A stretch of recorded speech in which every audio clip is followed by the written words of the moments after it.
Mothers and fathers, husbands and wives, sisters and brothers, friends for life, won't live in the past. All I wanna do now is making it last. Mothers and fathers, sisters and brothers, friends forever, strengthening. It's time for another conversation. Welcome to Make It Last podcast. I'm your host, Noreen. It's all about helping us to have better relationships, not just with ourselves, but with other people. And once again, I'm privileged to have a very good friend of mine, Anne-Marie Simmonds. She is a professor of English in Abu Dhabi, but most importantly, she's my friend now for over 20 years. That's a long time. Welcome, Anne-Marie. Thank you for having me, Noreen. So we're going to be talking about the whole idea of home and we've encapsulated it is just how can one's perception of home impact their relationships.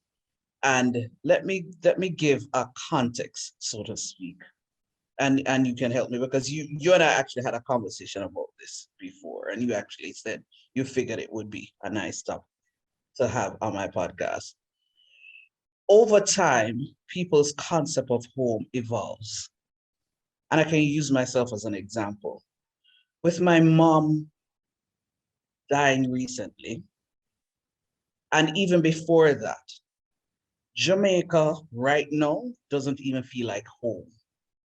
And I'm sure some people listening to that, Anne-Marie, and it's weird saying Anne-Marie, so I'm going to say Drea, because that's my pet name for her. A lot of people might say, but wait, you grew up in Jamaica. Jamaica are your roots. What are you saying? But I recognized earlier, I was about to say earlier last year, that I was out of Jamaica for a bit. And usually once I return to Jamaica, there is a feeling that I get. And I realized that on one of my return trips to Jamaica, I didn't have that feeling anymore. And I said to myself, that's interesting. What does that mean? And I'm saying, coupled with my mom now, not alive anymore, Jamaica really doesn't feel like home. So Anne-Marie, for you, when you think of home, because I know you've been out of your home country, Antigua, for quite a while, what comes to your mind? Well, I think for me over the years, home has really become about the people in my life and not so much a location. And I say that because I can sort of piggyback off of the experience of losing a parent. You know, I wanted to attend college for many years. And one of the reasons I had to delay that process was because at the time, my mom in Antigua became ill. And so I chose to stay with her. And a year after she passed away, I got the opportunity to leave and to go overseas to study. And so I was at college for a number of years. And when it was time to graduate, I was ready to return home to Antigua.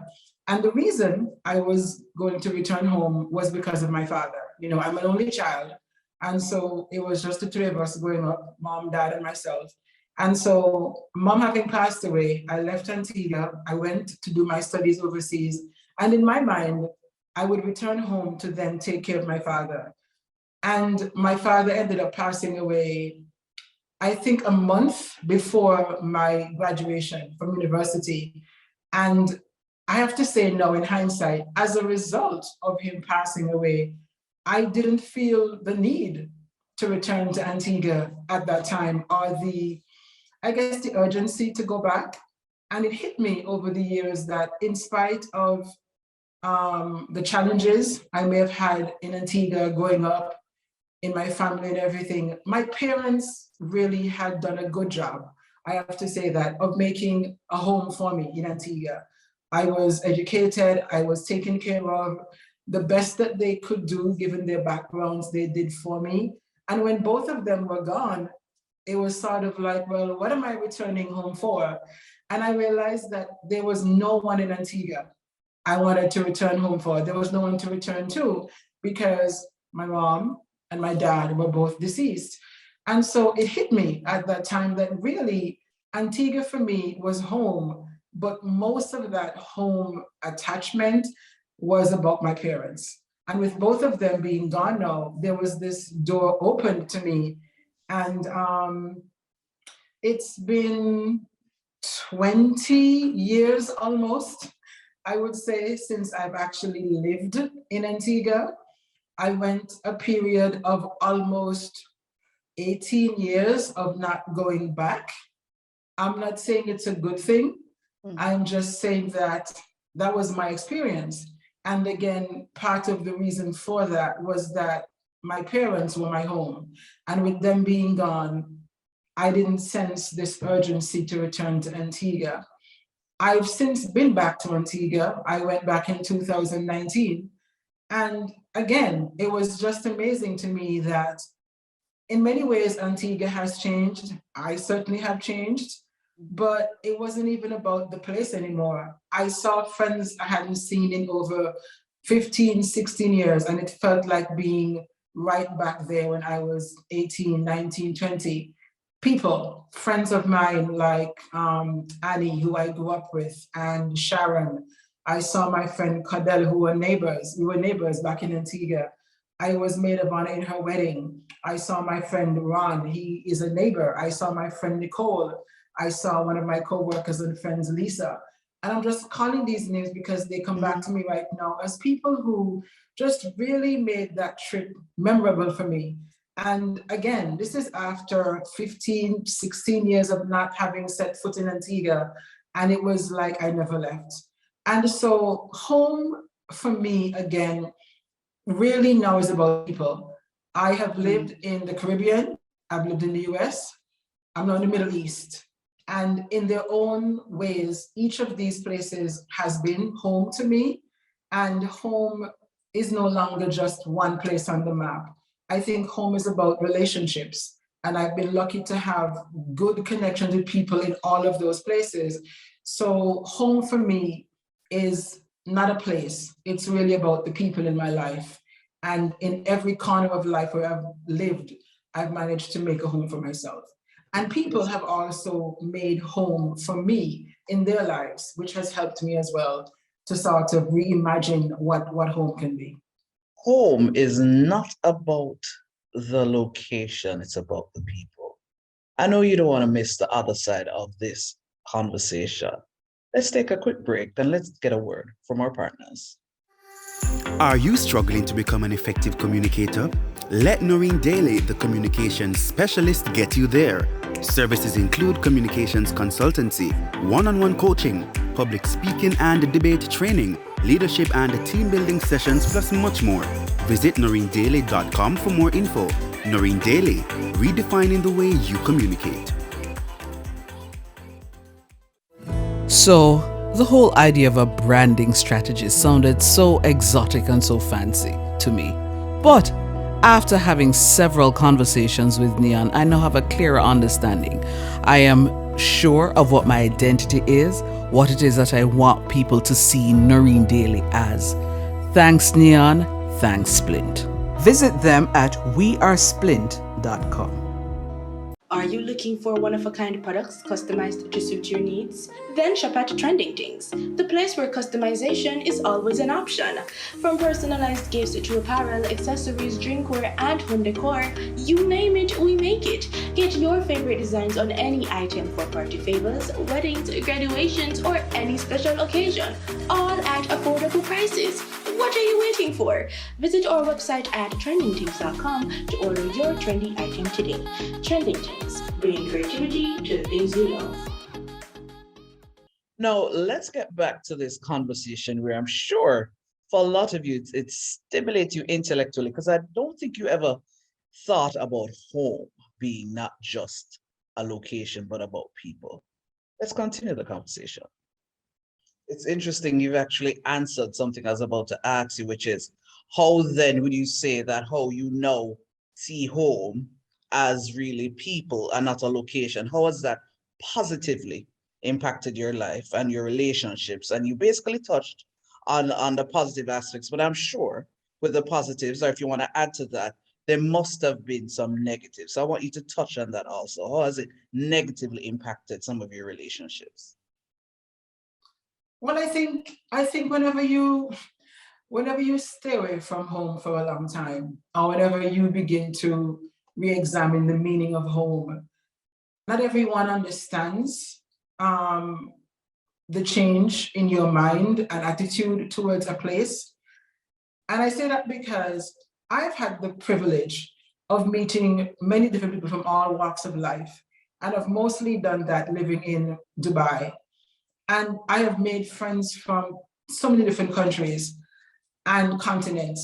And if you talk to them about what home is, for many of them, home is the place they left to be in this country to work and make a living.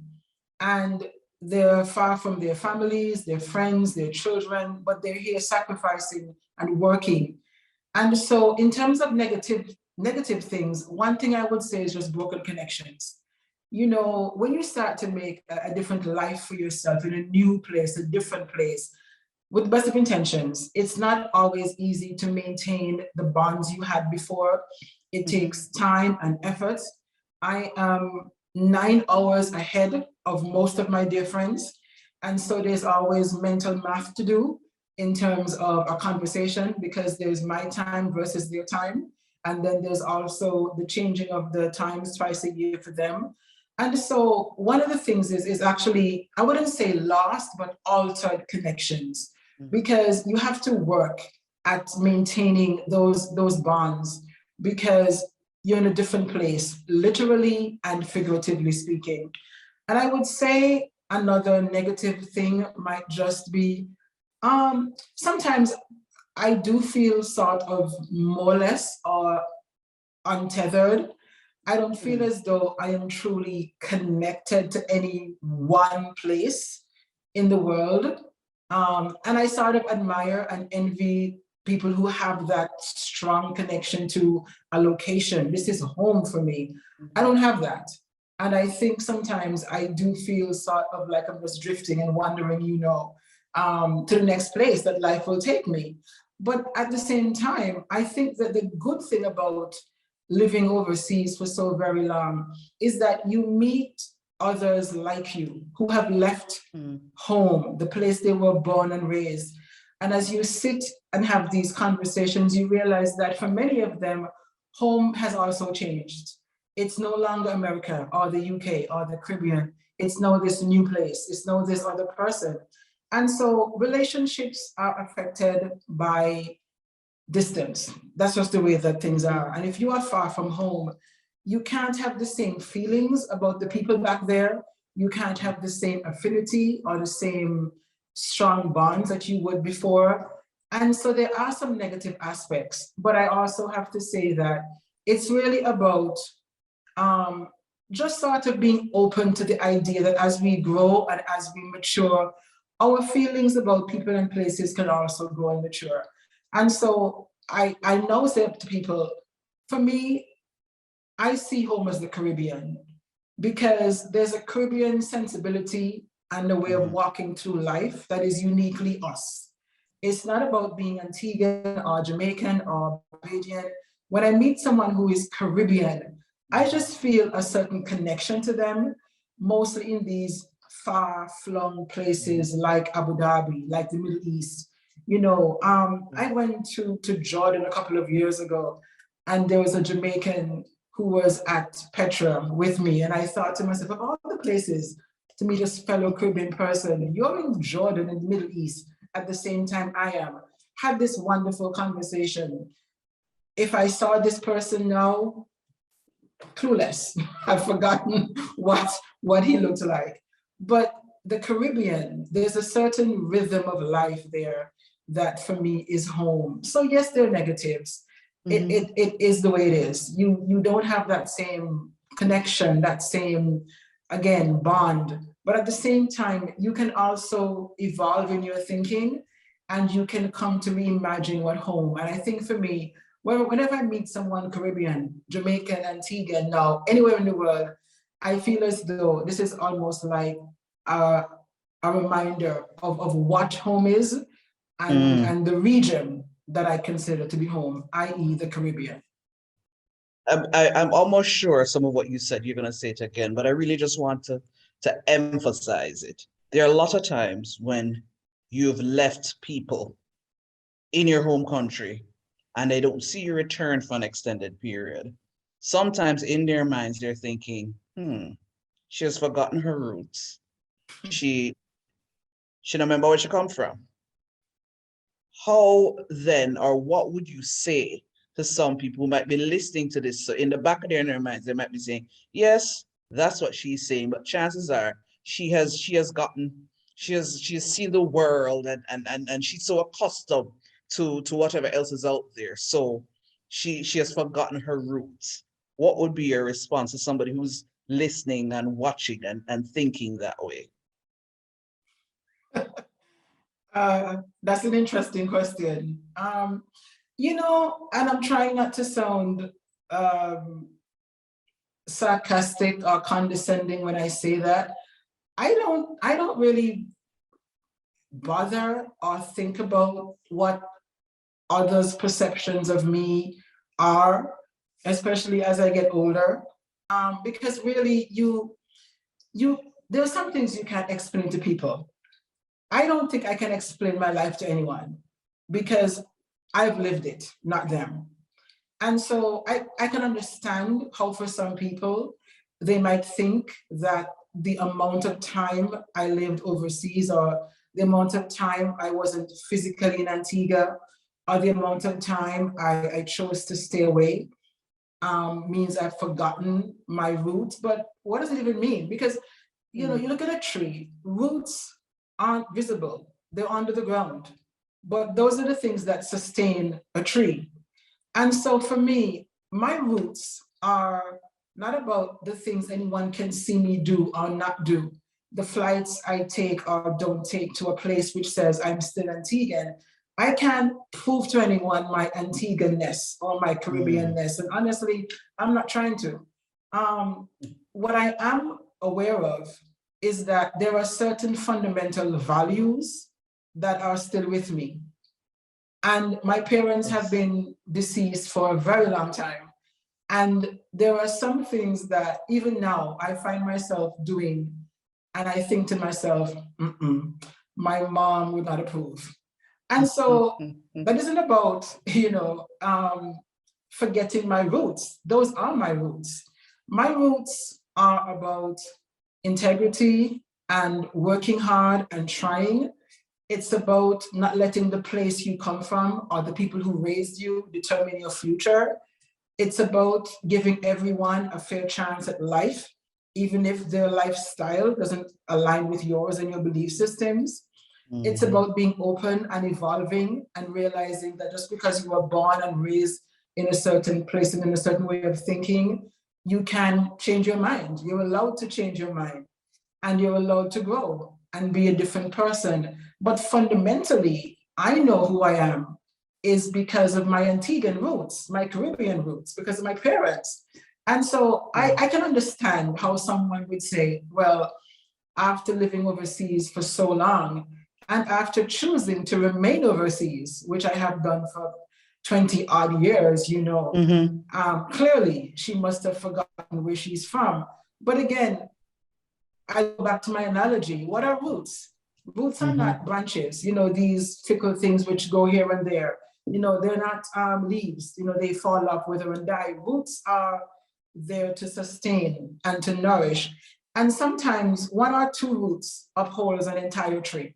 So I know that my roots may not be visible to some people, but my roots are about the things my parents taught me, how to be a good person in the world, how to treat myself, how to respect myself, how to respect other people. Those are my roots. Being Antiguan is not everything there is to me. It is just a part of who I am. But I will always be the daughter of my parents. And I think for me, when I think of my roots, that any day I stop living up to the values that they have instilled in me, I have forgotten my roots. But anyone who looks at me or anyone who has migrated and think, you know, well, obviously they have forgotten where they came from. where you come from, it's a place on a map. Honestly, it's a place on a map. And we come from places which are hurricane prone. So, the building you see today is gone tomorrow. They're really just their places. And sometimes, in my case, they're small places. It's about the lessons those small places taught you. It's about the things you experience in those places. It's about the values. When I meet someone who is Caribbean, I can honestly say this, there are certain values we share as Caribbean people that are just, I think, sort of almost unique to us. Yes, that's true. And again, it isn't about location. It's about a shared experience, a shared way of living and walking through the world. Roots aren't visible, but they're there. As we're wrapping up, you said a lot. So I'm just gonna ask the question, and in one sentence or two sentences, just leave with me what you'd want or listeners and those who are watching to get. How can one's perception of home impact their relationships, whether negatively or positively? What I would say is this: don't get attached to places, get attached to people. And even then, be careful. But if you have to choose between a person and a place, attach yourselves to people. Places come and go, literally. And if you are lucky enough to live in different places, hopefully you've been blessed by different people. Places, things, they're transient, and sometimes we are too. But if you can surround yourself with good people, wherever life takes you, whether it's one location or several, like I have been able to experience in my lifetime, these become your home, because these people are going to be with you through different phases and stages of your life. Attach yourself to people, good people with common values, no matter their race, religion, gender, anything else. Attach yourselves to people. Place, honestly, end of the day, it's just a place. Thanks for sharing, Drea. Thanks for sharing. This was another episode of Making It Last, where it's all about helping us to have better relationships, not just with ourselves, with other people. I'm Noreen Daly. Until next time. Mothers and fathers, husbands and wives, sisters and brothers, friends for life won't live in the past. All I wanna do now is making it last.